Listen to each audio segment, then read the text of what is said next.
right. I'd like to start off by saying Barak Yahweh, Ba'ashem Yahweh Shai, Ba'ashem Rakakodash. Welcome to another live lesson. The name of this one is pretty much just various topics. Today's date is April 13th, 2021. The year of hastening the coming of our Lord Yahweh Ba'ashem Yahweh Shai. This is just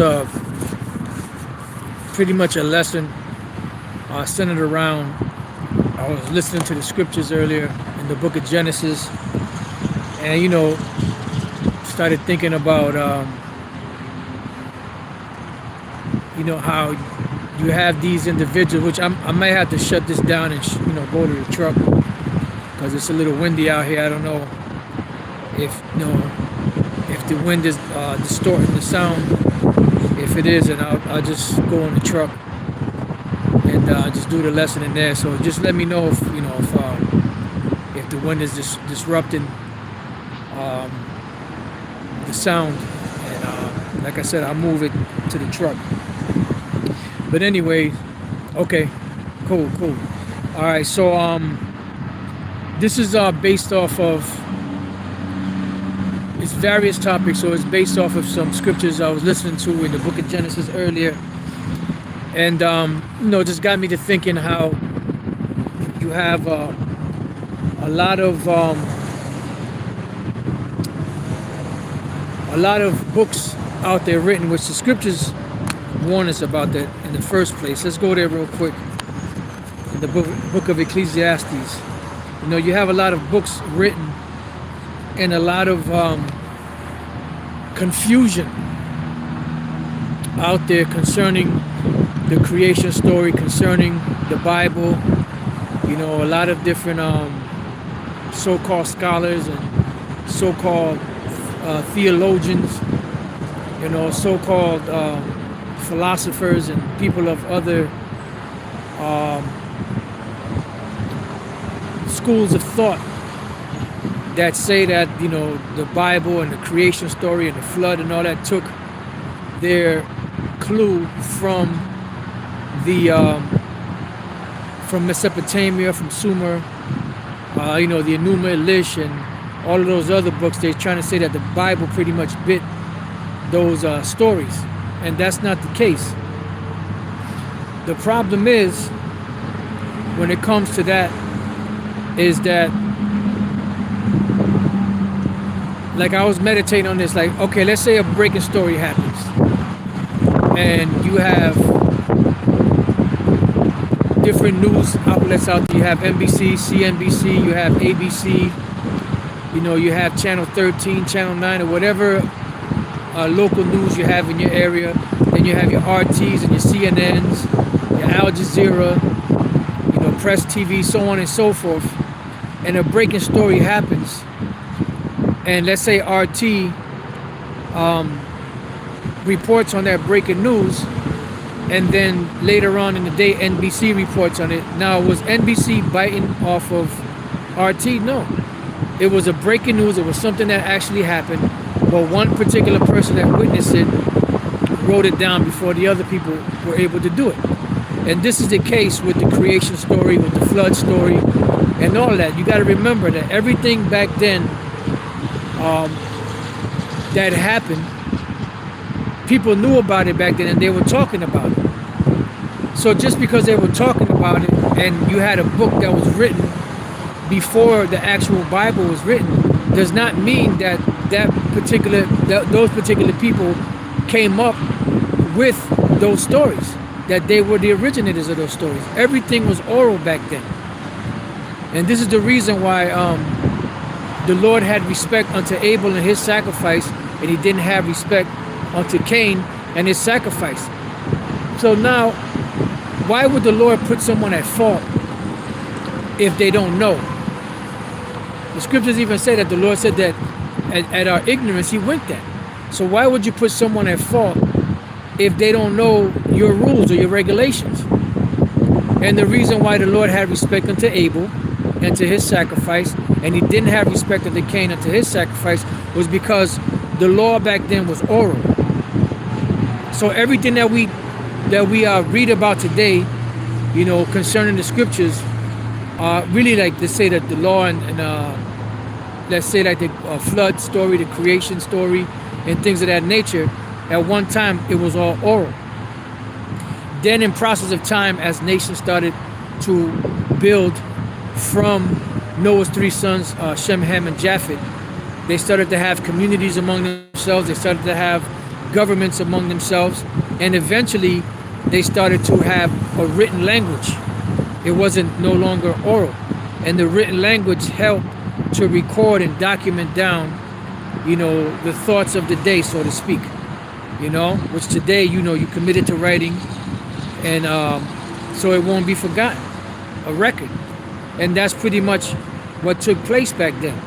But because you'll see, like they say, the Enuma Elish and the Epic of Gilgamesh and things of that nature, that were books that were written, yes, they were written before the Bible, but they're not the authors of, you know, these events that took place. The Heavenly Father himself is the author of these things. Because if you want to get technical, just dealing with the creation story, let's go real quick to the book of Hebrews 11.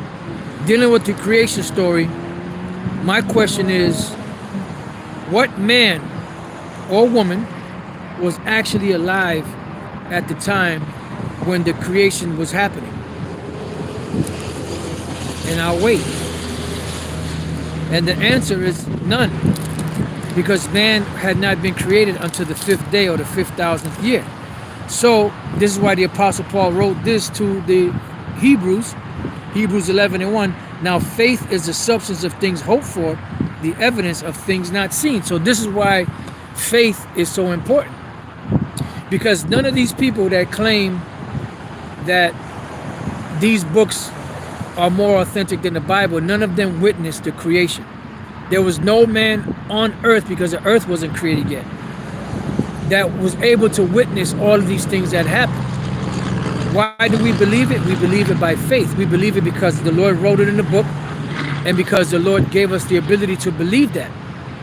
People that speak about creation and they speak about the flood and they speak about things of that nature, no one, dealing with the creation, no one witnessed that. So why do people still talk about it today? It's by faith. You see? And it says, for by it the elders obtain a good report. Now this is the point, verse 3. Through faith we understand that the worlds, right, were framed by the word of the Most High, so that the things which are seen were not made of things which do appear. And that's all centered around what? Around faith. So when everything was said and done, and the Lord was ready to deliver the children of Israel out of Egypt, and the Lord, when our forefathers were in the wilderness, and the Lord told Moses to come up to the mount, this is where the Lord started to, and the brother just put a good precept a little while ago, let me get that.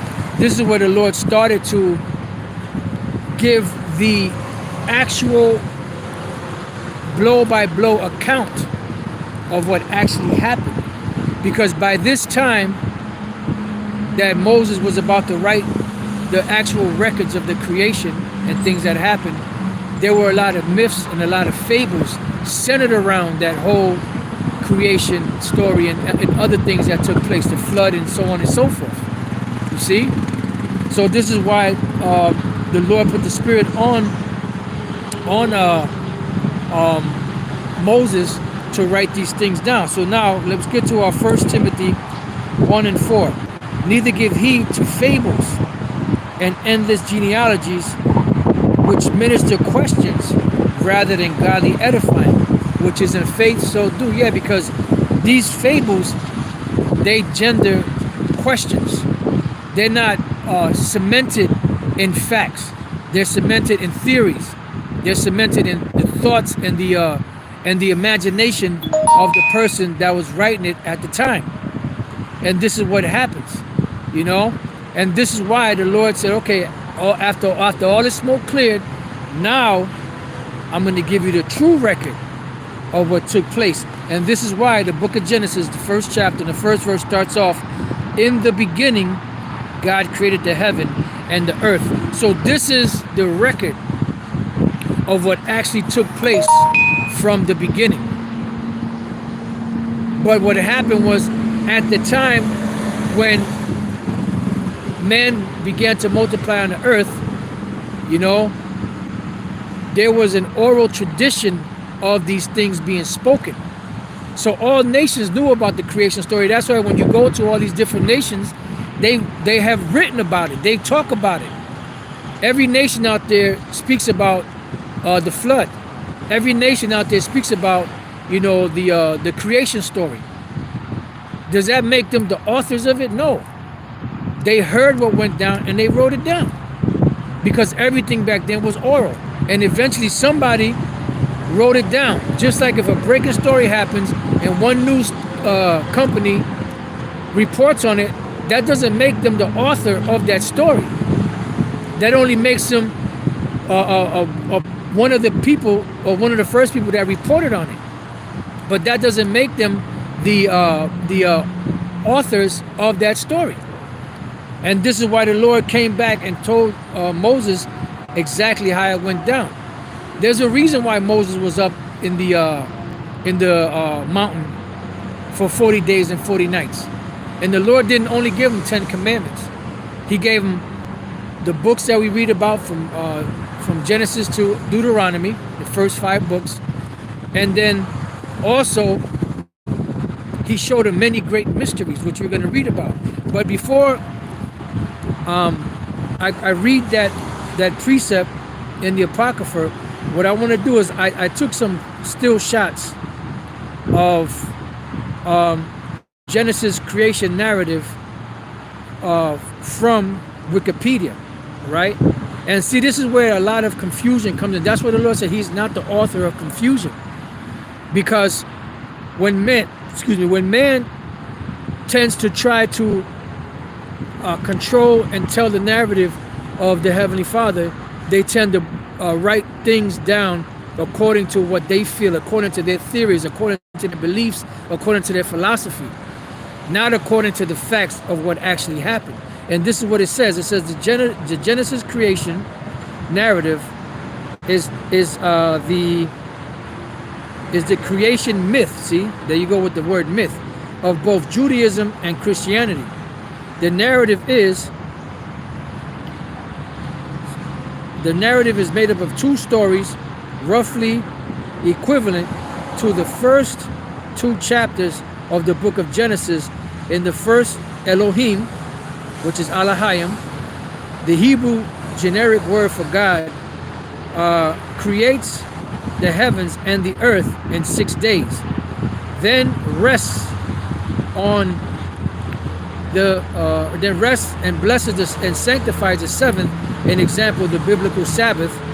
In the second story, God, now referred to by his personal name, they have Yahweh here, but his name is Yahweh, creates Adam, the first man, from dust and places him in the Garden of Eden. So these devils, they're giving you what they feel from their perspective and their point of view and things that they've read in certain histories. But Adam was not the first man. There were many people created in the beginning. Genesis, the first chapter, around the 20th verse or so, around the 5th day or the 5,000th year of creation, this is when man was created. And there were many men and many women that were created. And this is why in the 5th chapter of Genesis, it says, this is the book of the generation of Adam, meaning this is the record. These are the records of the generations of Adam. And this actual chapter here is giving you the genealogy of the sons of God coming out of Adam's line through Seth. It says, this is the book of the generations of Adam in the day that the Most High created man. In the likeness of the Most High made he him. Male and female created he them, and blessed them, and called their name Adam in the day when they were created. So there were many people created in the beginning, both male and female. When you read Genesis, the first chapter, around the verse or so, it says, and the powers said, because the word there, God, they said Elohim, it is Alahayim. Alahayim is the plural way of saying God. So you could say gods. So, and the gods, and the powers, and the Alahayim said, let the waters bring forth abundantly the moving creature. Is not man a creature? Was not man created? The word creature does not mean, some beast.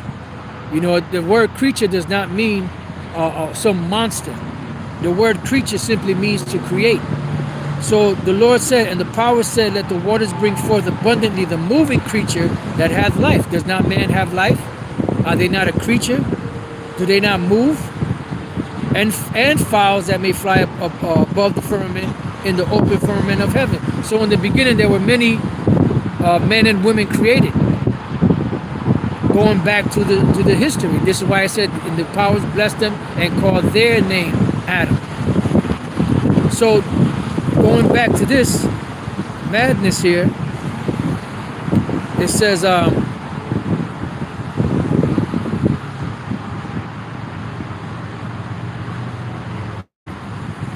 let's see. It says it expounds themes parallel to those in Mesopotamian mythology, emphasizing the Israelite people's belief in one God. The first major comprehensive draft of the Pentateuch, which are the first 5 books of Moses, as they call it, the first 5 books, the series of 5 books which began with Genesis and ends with Deuteronomy, was composed in the late 7th or 6th century BC. The Jawish source, and so you see, like, they got all these different so-called things that they're quoting from, because, like I said before, just because someone reports on something first does not make them the authors of that story. And this is the problem with these devils. And this is the problem with these jakes that study all this stuff that Esau puts out there. They get confused. And this is why the scriptures speak about stumbling blocks. There are many stumbling blocks out there. This is the book of Ecclesiastes chapter 12, verse 12. And further by these, my son, be admonished of making many books. There is no end. Many books of what? Many books of who the Most High is, of the creation, of the flood, of this took place and that took place, and how it took place. This is why the Lord came to Moses and set the record straight and said, this is the record. This is how it went down. This is what actually happened. It says, and much study is a weariness of the flesh. Yeah, and some people, they'll study and study and study, but never will they be able to come to the knowledge of the truth, because there are many pitfalls and many stumbling blocks out there that'll lead you away from the truth. And this is why the so-called black conscious community, they thought that they had an ace up the sleeve when they brought up the Enuma Elish and they brought up the Epic of Gilgamesh and other books that they spoke about, that speak about the creation story, or that speak about the flood and things of that nature. But when you check out those stories and you read it, they have all kind of bugged out stuff added to it, because those were those fables and those myths that were added by men from an oral tradition. So that's where the Lord came to Moses and set the record straight and said, this is how it went down. This is the actual history. This is the actual documentation, the actual history of what actually happened. And this is why when he told him to make the ark and the sanctuary, he said, make sure that you make it according to everything that you witnessed on the mount, because the Most High is very specific. But what man does, let's go to Ecclesiastes. What does man do? Ecclesiastes chapter 7 and verse 29. Lo, this only have I found, that the Most High hath made man upright, but they have sought out many inventions. And that's what happened. They've sought out many inventions. That's why you have so many different schools of thought, happening, especially when it comes to the scriptures, and this is why there's so many stumbling blocks and so many pitfalls set up to where if you're not directed through the Spirit, you're going to be confused. And even as I was putting this lesson together, the Spirit was on me to tell you younger brothers out there that are just learning the truth, not to even concern yourself with that. Don't even try to go into researching that. This is just basically, this is just basically a lesson centered around showing how there's a lot of confusion out there. You make sure that you get rooted in the truth, in these scriptures. And then when you're built up enough, then you can go and you can read these different things, and then you'll be able to discern. But right now, you're still in that baby stage. You're still sucking that milk. You're still sucking the milk like a baby sucks on his mother's breast. So your main concern is to get your foundation sure, your foundation secure. So the word for inventions is chashabawan, device, invention, a contrivance that is actual, a warlike machine, or mental, a machination. And a machination is the invention of the mind of someone. This is what the scriptures speak about, cunningly devised fables. A cunningly devised, matter of fact, let's get that. Let me see if I can find that. Just bear with me 1 second while I find that.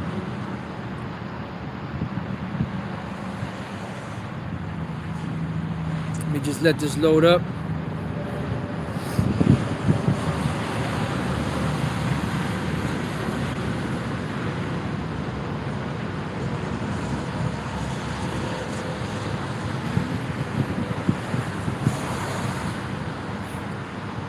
I spelled it. 2 Peter 1:16, for we have not followed cunningly devised fables when we made known unto you the power and coming of our Lord Yahushua, but were eyewitnesses of his majesty. Why? Because at the time when this was being written, you had Greek mythology that was at an all-time high back then. And you had, Jake that was being swayed, by that, back then. These Israelite foreigners, they were being swayed by the myths that were being taught back then. That's why some of them weren't able to come to the truth, because they were swayed by those cunningly devised fables, which the word cunningly devised fables comes from the Greek word sophizo, to make wise, teach, to become wise, to have understanding, to invent, play the sophist, to devise cleverly or cunningly. So that's like someone putting together a story, and they put it together in the form that their imagination was able to put together, not based off of the scriptures. And this is why the apostles, they had eyewitness of what actually took place with Yahushua, because you had a lot of mythologies that were being joined to the Messiah and him raising, and this is why you have certain stories in the history that teach that, the 3 days and 3 nights and things of that nature. But the Lord is given the actual accurate account of how it went down and how it took place, because this, Yahushua dying on the cross was foretold before the world was even created. But these oral traditions were being used by these nations, and they were adding their own spin to it. So the word sophist, it says any of a group of Greek philosophers and teachers in the 5th century BC who speculated on a wide range of subjects. It also goes on to say someone whose reasoning is subtle and often specious. All right? Let's look up the word specious.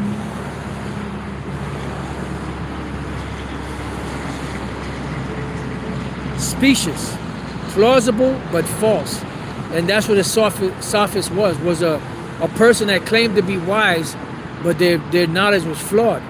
and they often brought cunningly devised fables to be able to paint their narrative. And this is what's happening with the black unconscious community. It says, based on pretense, deceptively pleasing. So it's deceptive, very deceptive. All right. So let's go to this one more verse, and then I'm going to move on to the next point. 2 Ezra 14:1. And it came to pass upon the third day, I sat under an oak, and behold, there came a voice out of a bush over against me, and said, Ezra, Ezra. And I said, Here am I, Lord.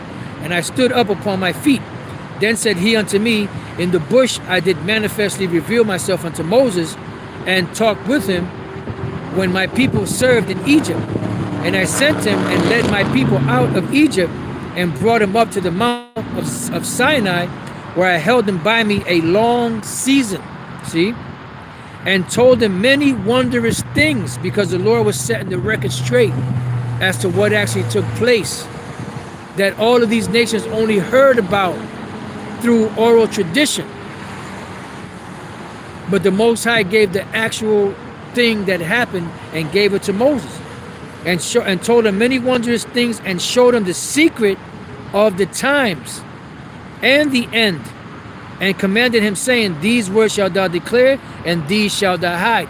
So there was only certain words that he brought out, because you best believe if the Lord would have allowed Moses to write down these mysteries or other mysteries that he wrote about, these other nations would have put a spin to it. And that's what these devils do.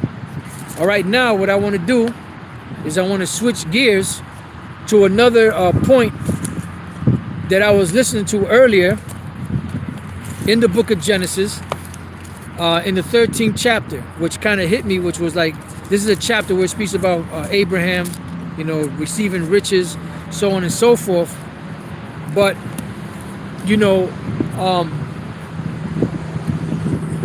there was a part where you read further down where his herdmen, Lot's herdmen and the herdmen of Abraham were kind of beefing with each other, because they had so much substance that it was hard for them to feed and to water their flocks. And there was a certain thing that happened where the Lord told, where Abraham told Lot, pretty much, look, I don't want to, in so many words, look, I don't want to fight with you. There's plenty of land. Whichever way, if you go right, I'll go left. If you go left, I'll go right. And Lot looked towards Jordan, and he saw that it was very well watered. And he saw the vegetation, he saw the greenery and the trees and everything, how beautiful it was and how fruitful it was. And he went in that direction. And that direction was where Sodom and Gomorrah and the other cities were. Sodom, Gomorrah, Admah, Zeboim, and Zoar. Those are the 5 cities. And he went in that direction. but there's a point, in there that I want to bring out about the vegetation and the watering of that place and how it was, right? It says Genesis 13, because I pretty much told you the plot, so to speak. So Genesis 13, and I was going to read from the first verse down, but pretty much you already know. I'll start at 8. And Abram said unto Lot, Let there be no strife, I pray thee, between me and thee, and between my herdmen and thy herdmen, for we be brethren. Is not the whole land before thee? Separate thyself, I pray thee, from me. If thou wilt take the left hand, then I will go to the right.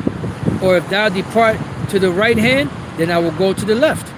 And Lot lifted up his eyes and beheld all the plain of Jordan, because you have the river Jordan, or the Jordan River, and it was well watered everywhere. I'm going to read that again. And Lot lifted up his eyes and beheld all the plain of Jordan, that it was well watered everywhere. I'm going to read it one more time. And Lot lifted up his eyes and beheld all the plain of Jordan, that it was well watered everywhere, before the Lord destroyed Sodom and Gomorrah, even as the garden of the Lord, like the land of Egypt, as thou comest unto Zoar. So the point is that the land where he was going to, which was watered by the Jordan River, It had many trees and vegetation. It was well watered. You know, you had different streams and everything, and it was beautiful before the Lord destroyed Sodom and Gomorrah and the other cities. So what happened? The vegetation dried up. There's another scripture that brings that out. I'm not sure exactly where it is, but the vegetation dried up, the waters dried up, the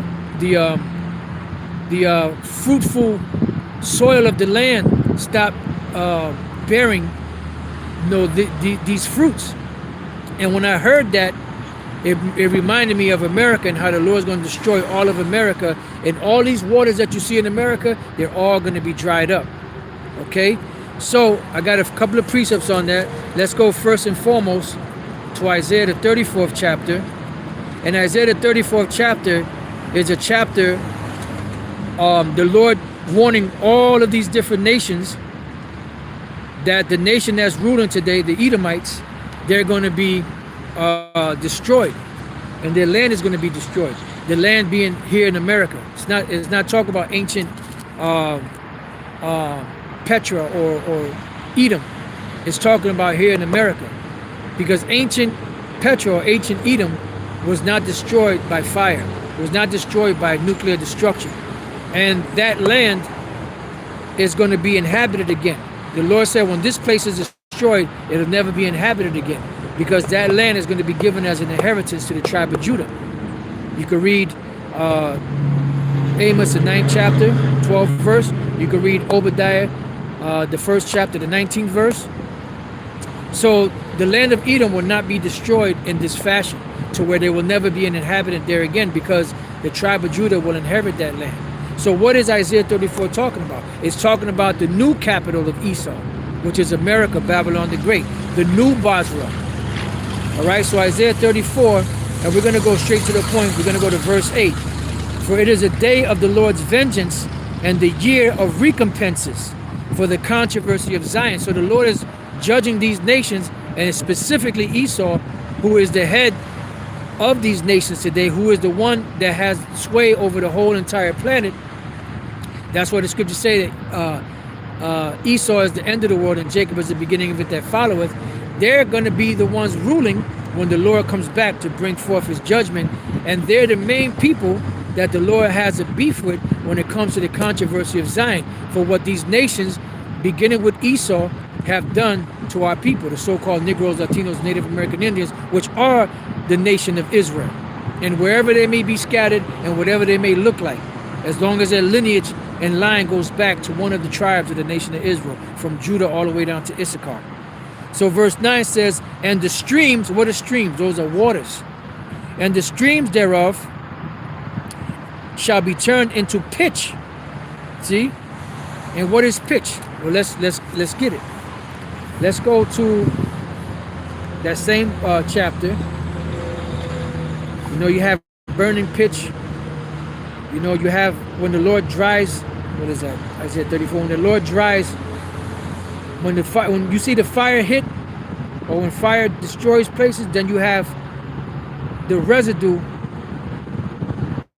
which is that pitch. You know, and this is what the Lord told Noah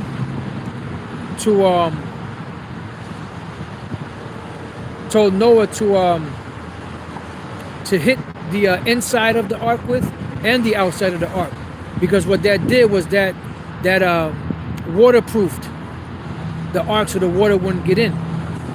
All right, so this is the book of Isaiah 34:9, and we're looking up the word pitch. The word there is zapath, pitch, tar, asphalt. You know, so that dark residue that's left over. You know, like you've even seen it, like when you're driving, and there might be construction going on, and you see people, the construction dudes, you know, patching up the streets, or they might rip the whole ground up or the whole street up and then put that tar down. Well, that's where you get, that's pitch. That's what's going to be left for these streams here in America. So it says, and the streams thereof shall be turned into pitch. So anywhere where you see water in America is going to be turned into pitch, because it's going to the radiation is going to be so hot, and the fire is going to be so hot that it's going to dry up all of these waters. It says, and the dust thereof into brimstone, and the land thereof shall become burning pitch. And it's going to burn for a long period of time. So Isaiah 34 is talking about America. And we have an example of that going back to Sodom and Gomorrah. How Sodom and Gomorrah was well watered, great vegetation, trees and everything, flowers, food, until the Lord destroyed Sodom and Gomorrah and the other cities, and all that was turned into what? It was turned to pitch. That's why you can't grow certain things there to this very day, because it's cursed, and the Lord destroyed it. You see? So that's what's going to be here in America. It will never ever be inhabited again. The only thing that's going to inhabit it is the wild beasts of the desert. It shall not be quenched night nor day, because it's going to burn for a long period of time, which just brings to mind what? Revelation 18. It says, the smoke thereof shall go up forever from generation to generation. Now, when we read the history of Sodom and Gomorrah and those other three cities, it said that Abraham, where he was at, he saw the smoke going up from that destruction. So the nations around the world are going to see it. The ones that are not too far, they'll see it. They'll physically see it with their eyes. But the ones that are on the other side of the world will see it via the satellite. You know, through their satellite dishes or whatever they have in their homes, and it'll be breaking news. America has just been destroyed by thermonuclear destruction, and these nations will see the fire going up. And then you see the top elite of these nations and the merchants, you know, upset because they're not going to be able to make no more money off of this whole. It says, let's go back. It says, it shall not be quenched night nor day. The smoke thereof shall go up from generation to generation. It shall lie waste. None shall pass through it forever and ever. And the only thing that will be here are those desert creatures. All right. Now, let's go from there to the book of Revelation. Since we spoke about Revelation, go to Revelation chapter 18. We're going to jump around a little bit in Revelation 18 and 1. And after these things, I saw another angel come down from heaven, having great power, and the earth was lightened with his glory. And he cried mightily with a strong voice, saying, Babylon the Great is fallen. Is fallen. This is dealing after the destruction, when all of this is totally burnt up. There won't be no waters left, no grass, no buildings, no streets, no cars, no planes, no helicopters, no trees, no nothing, no people, nothing. It says, and it's become the habitation of devils, and the hole of every foul spirit, and the cage of every unclean and hateful bird. Yeah, because all of these different animals, birds, reptiles that will be here are going to be unclean birds and unclean animals, and they're going to live here. Wherever you see anything in them, you won't see. First of all, Isaiah 34 says the line of confusion is going to be drawn in this place. You're not going to know where one state started and the other one ended, or where one state ended and the other one started. You're not going to know where the White House was at. You're not going to know where the Statue of Liberty was at. You're not going to know where Disney World was at, because it's going to be a total wilderness, but a total wilderness burnt up, a burnt up wilderness. All right, now let's jump to the 8th verse, and that's going to cause these waters to dry up. Verse 8 says, therefore shall a place come in one day, death and mourning and famine, and she shall be utterly burned with fire. For strong is the Lord who judgeth her. And when that fire comes, it's going to lick up all this water, man. It's going to dry everything up. All right, now let's jump from there to the 17th verse. It says, for in 1 hour so great riches has come to naught, and every shipmaster and all the company in ships and sailors and as many as trade by sea stood afar off, and cried when they saw the smoke of her burning, saying, what city is like unto this great city? And they're not saying that about the Vatican. They're going to say that about America. Because America is that great city, that whore that sat upon the scarlet colored beast. This is the great city that rules over all the kingdoms of the earth. This is why you have the UN building sitting on the soils of America in New York. Even though they say it's international or territory, whatever the hell they call it, it's still in America. That's just their way of trying to get around it. But it's still on the soils of America. I don't care what you call it. It's what it is. All right, now let's go from there to Jeremiah 51. 51 and 25. And it reads, behold, I am against the old destroying mountain, because all that these devils have done is destroyed. The book of Isaiah 14 chapter tells you how they've destroyed all these different nations. They've weakened the nations. They've gone around the whole world, pillaging the whole world. And now, when they're pretty much damn near done pillaging the world, now they want to sit back and reap the benefits. But it don't work like that, because now you will be destroyed. Now you will be judged. Behold, I am against the old destroying mountain, saith the Lord, which destroyed all the earth, and you've destroyed the whole earth. There has not been any nation that has destroyed the earth like you. Every nation that ruled from the beginning of time until now have not destroyed the earth like you have. You're the one that's polluting everything. And they're following behind your madness. Now all of a sudden, Fukushima over there in Japan, they're about to start their so-called filtering radioactive water, and they're going to release it out into the sea, causing more havoc and more destruction that's already effed up the world. Boy, oh boy. Hey, brother, like the scriptures say, if it had not been for the Lord, we would have been pretty much destroyed, man. Read it again. Behold, I am against the old destroying mountain, saith the Lord, which destroyeth all the earth, and I will stretch out mine hand upon thee, and roll thee down from the rocks, and will make thee a burnt mountain. And when this mountain starts to burn, this whole society, this whole government, this whole land of America, from east to west to north to south, all of the waters will be dried up here also. And like I said, when I listened to that earlier in Genesis of Sodom and Gomorrah, and that the plains that were well watered before the Lord destroyed Sodom and Gomorrah, I was like, wow, that's heavy. So now, let's go from there to the book of Jeremiah, same book, the 50th chapter. And we're going to jump around a little bit in here. Jeremiah 50, verse 22. It says, a sound of battle is in the land, and of great destruction. How is the hammer of the whole earth cut asunder and broken? That's you, America. You're broken. The Lord said he broke the scepter of the rulers. How is Babylon become a desolation among the nations? And you're going to become a desolation among the nations. You went from this superpower, and you're going to go to a non-power.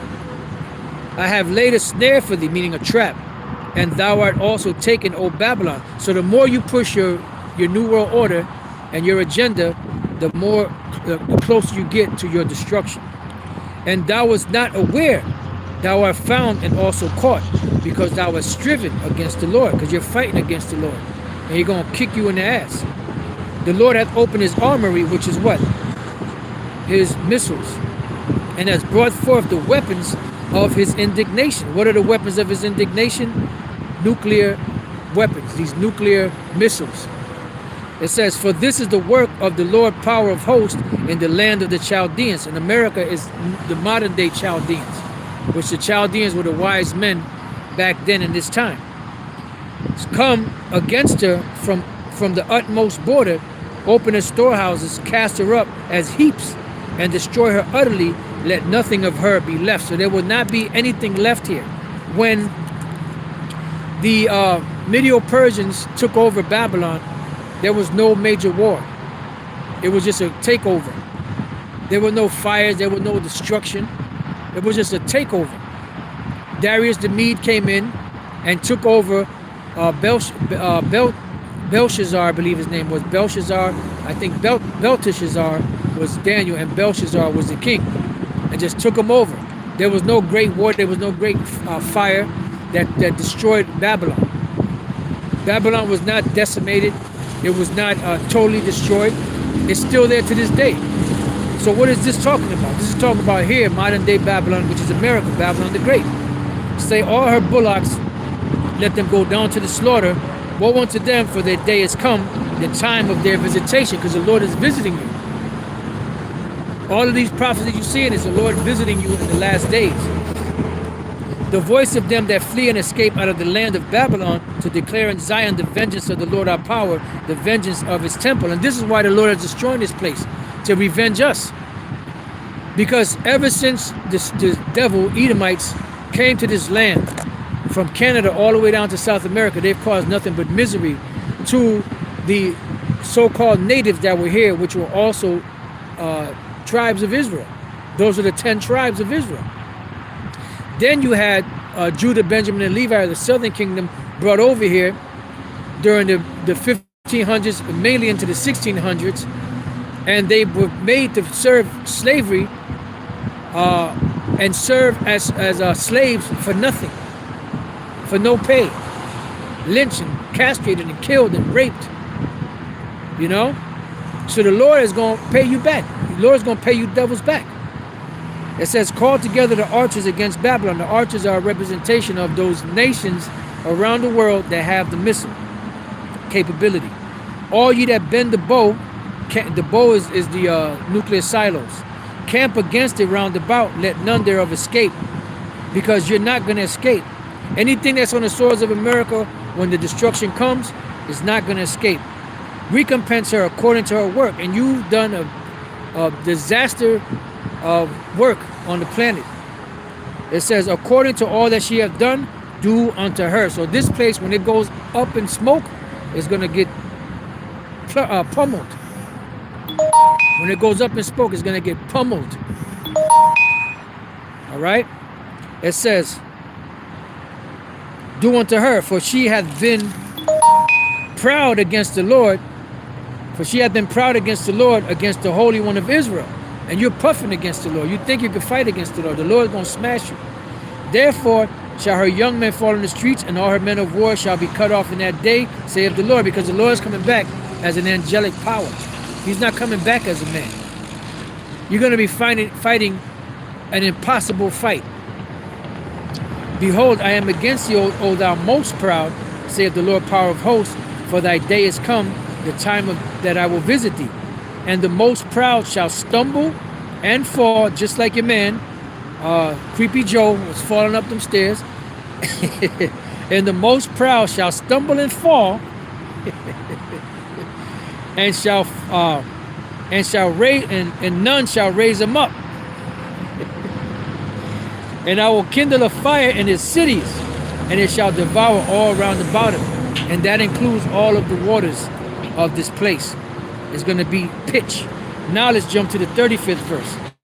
A sword is upon the Chaldeans, your wise men, saith the Lord, and upon the inhabitants of Babylon, and upon her princes, and upon her wise men. So all of your scientists, your witches, your warlocks, your prognosticators, you know, all of you so-called wise men of Babylon, of America, the Lord is going to visit every last one of you, man. It's going to be a sword upon you. What is that sword going to be? Those nuclear missiles. So any of you that are left here on the shores of America, I don't care how deep underground you are, the Lord is going to take you there. I don't care what mountain retreat you got, the Lord's going to get you there. Deep underground military bases, the Lord's going to get you there. This is going to be your grave. America will be your grave. You will not escape America. The only ones that will escape are the ones that are outside of the shores of America, that are around different parts of the world and wherever their shelters are at. All right, it says a sword is upon the liars. And the liars is not talking about somebody that tells lies, because they used to use the scripture back in the days as, oh, see, all you liars are going. No, the liars are those that are sitting and waiting to ambush you. Those are the waiters, you know, sitting in the bush or sitting wherever they at, waiting to jump and pounce on you and attack you. You know, those are the sword is going to be upon them, and they shall dope. A sword is upon her mighty men, and they shall be dismayed, because there's not going to be anything that they're going to be able to do to escape. A sword is upon their horses and their chariots, dealing with your military weapons, and upon the mingled people, because America is that melting pot, that are in the midst of her. And they shall become as women. A sword is upon her treasures, and they shall be robbed, because you're going to be destroyed, totally destroyed. A drought is upon her waters. See? A drought is upon her waters. Why? Because the Lord is going to dry this place up from that nuclear fire. A drought is upon her waters, just like the Lord did to Sodom and to the plains of Jordan after he destroyed Sodom and Gomorrah and the other cities. All of those waters in that area dried up. That vegetation and all that went away. Same thing is going to happen here in America. A drought is upon her waters, and they shall be dried up. For it is a land of graven images, and they are mad upon their idols. Therefore the wild beasts of the desert with the wild beasts of the island shall dwell there. And you can, this parallels with what we read in Revelation 18, and you can read Isaiah 34, and it's gonna go into the same exact thing. Isaiah 13 towards the end goes into the same exact thing of the desert creatures that will inhabit Babylon the Great, America, when after the destruction and the smoke clears. And the owl shall dwell there, and it shall be no more inhabited forever. The land of Babylon, ancient Babylon in Iraq, is still inhabited to this day. That will not be destroyed. This is talking about America, Babylon the Great. Neither shall it be dwelt in from generation to generation, because this place is going to be finished. As the Most High overthrew Sodom and Gomorrah and the neighbor cities thereof, saith the Lord, so shall no man abide there, neither shall any son of man dwell therein. So this place will never, ever, ever be inhabited ever again. Now the last precept I have is in the book of, back in Jeremiah 31, and we're going to go to the verse 36 to 44, and we're going to end it there. It says, therefore thus saith the Lord, behold, I will plead thy cause and take vengeance for thee, and I will dry up her sea and make her springs dry from that destruction, from the missiles. So that's what, like I said, when I read that, or when I heard that earlier, that the Lord, that those plains were watered well until the Lord destroyed Sodom and Gomorrah, made me think of America and how the Lord's going to destroy this place and how these waters are going to be dried up. And Babylon shall become heaps, a dwelling place for dragons. It keeps saying the same thing. An astonishment and an hissing without an inhabitant. Nobody will be here ever again. You're not going to rebuild. There's not going to be no continuity of government. There's not going to be a contingency plan. This place is going to be out. They shall roar together like lions. They shall yell as lions' whelps. In their heat I will make their feasts, and I will make them drunken, that they may rejoice and sleep a perpetual sleep. And you will sleep a perpetual sleep, and not wake, saith the Lord Yahweh Shem Yahushai. I will bring them down like lambs to the slaughter, like rams with the he-goats, because this place will never be inhabited again. How is Shishak taken, and how is the praise of the whole earth surprised? How is Babylon become an astonishment among the nations? The sea is come up upon Babylon. She is covered with the multitude of the waves thereof. Her cities are desolate. Her cities are desolation, a dry land, and a wilderness, a land wherein no man dwelleth, neither doth any son of man pass thereby. And I will punish Bel in Babylon, and I will bring forth out of his mouth that which he has swallowed up. And the nations shall not flow together any more unto him. Yea, the wall of Babylon shall fall. So you will be destroyed. America, Babylon the Great will be destroyed, just like the Lord destroyed Sodom and Gomorrah and the neighboring cities. Your waters will be dried up. There will be nothing here. Your great lakes and your different rivers, your streams, your ponds will all be dried up from this nuclear destruction. And this place will never be inhabited again by man. Only wild beasts of the desert will be here inhabiting this place. So with that, I pray that you brothers have been edified. Till the next time I say Shalom.